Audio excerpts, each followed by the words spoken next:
My Brother and the Ghost. Full credit to you or Florianizer for the story. My brother saw a ghost as a kid. 2 decades later, I realized what he actually saw. I was about 7 years old, my brother about 10. It was well past our bedtime when our mum woke up off the couch to put us to bed. Our dad worked construction out of town back then, so it was often just us 3 at the house for weeks at a time. Up the stairs and to the immediate right was our parents' bedroom. Going left put you in the middle of a hallway. Taking another left down that hallway led to my brother's room. The opposite end was my room, which was also across the hall from our upstairs bathroom. At either end of the hallway are window doors we always kept locked and rarely used. The door on my end led to a balcony overlooking our front yard, and the door on my brother's end opened to our back porch. The house kinda leans into a small hill. My brother and mum both had a habit of waking up in the middle of the night to use the bathroom. I only knew this because I was always a light sleeper, and they just couldn't help flushing with the door wide open. This night, however, my brother stopped on his way to his room and came back towards the bathroom. I'm gonna try to pee before I go to bed. The past few nights I've been too afraid to walk to the bathroom. I keep seeing a man wearing stripes at the end of the hallway. I don't know if my mum wrote it off as my brother telling ghost stories to try to scare me, or if she was already half asleep and didn't catch it, but she didn't react at all to my brother's confession. I, on the other hand, was terrified by it. The fear of seeing a ghost like that at the end of the hallway or through the windows is the reason I started running from the stairs to my bedroom at night. Years later, when I was about 18, my mum and I were having a conversation in her car about a dog we had for a very short time when I was little. We were sharing stories about Max's tendency towards destroying my shoes and other unruly behaviours when my mum blurted out, "Do you remember that time I opened the front door for the cops and Max ran inside to the kitchen and started tearing open that big bag of dog food we had?" This really caught me by surprise because in all the years I lived in that house we never once called the cops, gun owner, family in a quiet rural West Virginia neighbourhood, etc. I asked her what she was talking about and she looked equally surprised, as if she had just revealed something by accident. "Oh, that's right. I never told you because you were too young at the time." One night, I woke up hearing noises outside my window, and when I looked, I saw a man staring into my bedroom. She went on to describe how turning on the lights caused him to take off running, and how she grabbed my dad's pistol before calling the cops. I can't remember all the details I gave them when they showed up. Tall, white male, wearing a striped shirt and jeans, short, dark hair, something like that. They said it matched the description of a man they were looking for in the area. It turns out he had escaped from jail on a murder charge. Now, I know it sounds so obvious hearing those two stories back to back, but it wasn't until a few years ago, in my mid-20s, that I pieced together that my brother had unknowingly warned us about a murderer who spent multiple nights casing our home. I feel bad for the OP having to go through this. OP was on someone's hit list. Credit to user you or SweatyEv. After high school many years ago, I was in a bad place. My guardian had kicked me out after graduation. She didn't help me find a place to stay, so I lived in my car for a couple months. I met some heavy metal dudes at work one day. I had seen them around town, and all my other friends knew who they were. Everyone loved them. We became friends over a couple months, and they offered for me to move in with them. I agreed, looking back now. I wish I had just stayed in my car. My two main roommates were brothers, named Andrew and Seth. They were in a band. They also believed in the occult and anything of that sort. I never really believed in that stuff, but I'm not one to tell someone what they should believe. They had let me live with them rent-free for several months, so who was I to complain? Being the only female in a house full of young men, I was always looking over my shoulder. You never know who you can trust. Turns out I was right to worry. Over time, their friends started to stay with us for longer periods of time, sometimes weeks. Their friends were another group of brothers that they had gone to school with. There were 5 brothers in total, but only 2 stayed with us consistently. The younger brother, Mark, was very polite. He cleaned up after himself and always helped with the household chores. The other brother, Adam, had a laundry list of mental problems. He had apparently done some bad drugs back in the day, and it had developed into what seemed like psychosis of the religious sort. He had done time in prison for assaulting a woman with a Bible. He would often look you in the eyes and tell you he could see how you would die. Once, he told me that I was possessed by a demon and I needed my soul cleansed. Everyone in the house knew he had these problems, but he was their friend. They helped him through the hard times and gave him a place to stay. Otherwise, he would be on the streets. I was always on guard around him after the things he told me. No one else seemed to be as concerned as I was.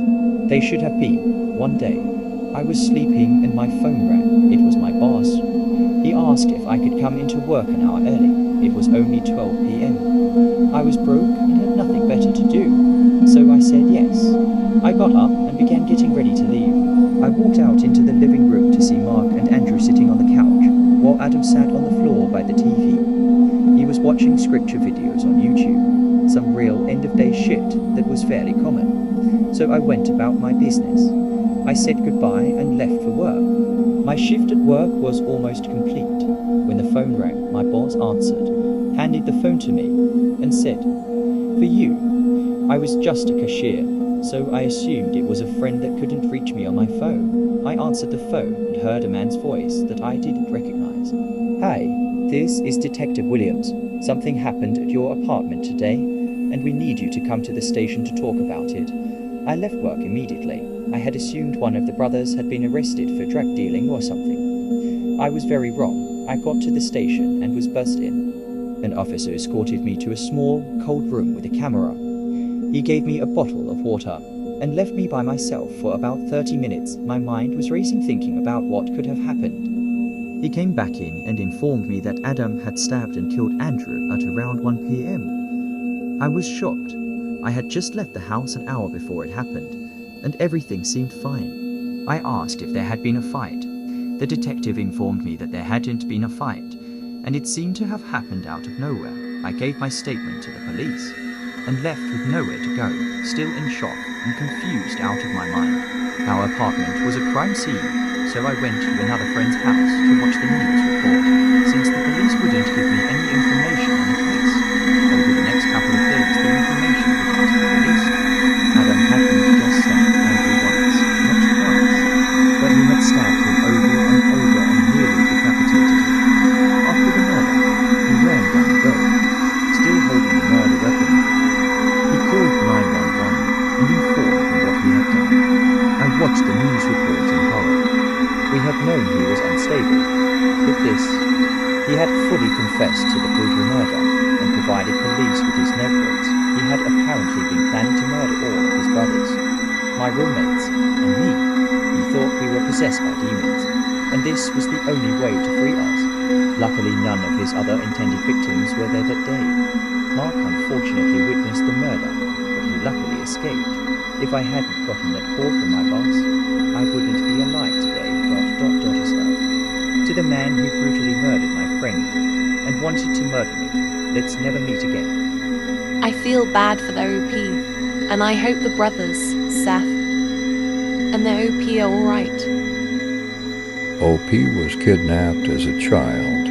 Credit to user U. Throwaway-exrac. I'm a girl. My mom was a horrible addict. She barely took care of me as a kid. At the time of this incident, I was around 6 or 7, so my awareness and understanding of things happening may not totally make much sense. This happened in the 90s. One night my mother and I were on a car ride. I wasn't sure why we were driving, but it was late at night. I'm not sure what time it was, but I assume it was really late because there weren't many cars on the street, and I was sleeping in the back seat. I don't even remember getting in the car. My mom drove up to some sketchy house and left me in the car for what felt like forever. Suddenly the car door swung open and someone violently grabbed me by my arm and yanked me out of the car. I started screaming and crying until the man that grabbed me looked in my eyes and said, "Be quiet and don't try to run or I'll kill you." He had a scruffy beard and looked like a madman. I was scared to death, so I listened. He held me tight by my arm, shut the car door, and walked with me down the street. I looked back at the house my mom was in, hoping that my mom would come out the last second and save me. I looked at the house as long as I could as the man dragged me further and further away. As we walked down the street, I wanted to cry, but I was in shock and in fear. I didn't know what to do. If I sniffled or cried, the man would tighten his grip and yell at me. I can't even explain how scared and confused I was. We walked for a little while and ended up in the projects. The projects were a bunch of buildings crammed together in a shitty neighborhood. We walked into one of the buildings and walked up a flight of stairs. My legs and feet hurt like hell, but I was too scared to stop moving or complain. We walked up another flight of stairs when I saw some random guy smoking a cigarette in the stairway. Then, without warning, the guy that kidnapped me fell to the ground. It happened so fast. I didn't know how the kidnapper fell to the ground so fast, but the next thing I remember is the cigarette guy was ouching and kicking the kidnapper in his head and face.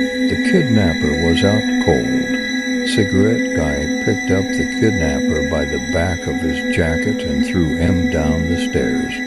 He bled everywhere. I still have no idea how cigarette guy knew to help me, but I'm glad he did. Maybe he could see tears in my eyes. Maybe he just picked up on something and had a bad vibe, but he acted instantly. The first second he could, he attacked my would-be kidnapper. Cigarette guy starts pacing back and forth, swearing at himself, gritting his teeth and clenching his fists. I thought he was mad at me, so I started to cry. He looked at me and said, Okay,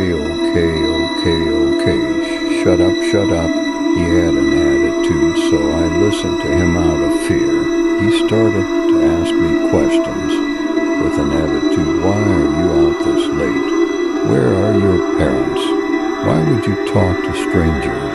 I was in so much shock and confusion I couldn't answer the man's questions correctly.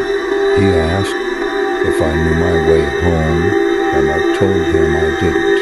I told him a broken story about what happened, and somehow with the information I gave him, he knew where my mom's car was. The only thing I remember about the road is passing a house with Christmas lights on it despite Christmas already being over. I think he knew the area well enough and figured out where I needed to go from that information. But I honestly don't even remember telling him about the Christmas lights. Anyways, he told me he would take me back if I promised over and over that I wouldn't tell the police that I saw him or anyone that looked like him, and made me promise that I wouldn't even tell the police anything. He had an attitude. I didn't care what he asked me. I just wanted to go back to my mom, so I agreed. I followed him down the stairs. The bearded guy was still laying on the ground, bleeding at the bottom of the stairs that cigarette guy threw him down. He wasn't moving at all. For all I know, he was dead, and I hope now that he was. Cigarette guy stepped over the bearded guy, and I followed. We walked outside, and cigarette guy looked around, panicky. I remember him telling me the police don't like me. We walked out of the projects, and my feet still hurt. Cigarette guy was walking fast in a panic, and I had to basically jog to keep up with him. I started crying, and he asked what was wrong. I told him my feet hurt, and I remember him sucking his teeth and picking me up with an attitude. He awkwardly cradled me in both arms. He walked down the road for a moment. Then I remember him swearing and running behind a house or a building. A cop car was driving down the road. He put me down and told me to run to the police car. I tried to run, but my legs could barely move and I was scared. The cop car kept driving and rode away started seeing me before I could even get remotely close to it. He kept swearing to himself as he picked me up again and ran down the street. He took me behind a lot of houses and hid from every cop car that drove by. I assume now that the police were looking for me. He carried me in both arms, running fast down the road when I saw my mom at her car in the distance. She was surrounded by police. Cigarette guy put me down and told me to run to the police. I got so excited the pain in my legs disappeared. He put me down and ran away. I ran towards the police and my mom. My mom picked me up and hugged me tight. The police started to ask me and my mom questions. I don't remember too much about their questions, but I remember my mom telling the police some convoluted story that just didn't make any sense. She basically told me to not say anything, and I didn't say much, but cried a whole bunch. We went home. Days later, my dad picked me up and knew something was wrong. I told him everything. I never lived with my mom again. When I grew up and had time to think about that day, I never forgave my mother. Not too long ago, I asked my dad what he remembers about the situation, and he told me what he thinks happened from what I explained to him from years ago. He said my mom was on a drug binge. I got kidnapped. Someone saved me, but the person that saved me had warrants and wasn't mad at me. He was just frustrated with the situation that he had to deal with. Imagine being a criminal on the run, and now you have a kidnapped girl with you, and you just beat a guy up half to death. If he would have gotten caught with me, he could be in jail for my kidnapping. With my mom lying and me being in shock and confused, I wouldn't be able to tell them that the man helped me, because while it was all happening, I didn't even notice he was helping me. To the man that saved me, thanks. To the man that tried to kidnap me, let's not meet. Okay, so the OP has a lot of updates. Here's 3 of them. Update. I think I found cigarette guy. Someone on Reddit knows a man with a similar story. I hope both people are the same. So far it looks like it's the same man that saved me. I'll keep everyone posted. Update 2. I need help. My update post was removed by the mods. I don't want to break any of the rules here, so how do I keep everyone updated without getting my posts removed? Update 3. I finally received confirmation. I found cigarette guy. Due to the rules of this subreddit, I can't keep posting updates, so I'll update people on my Reddit profile.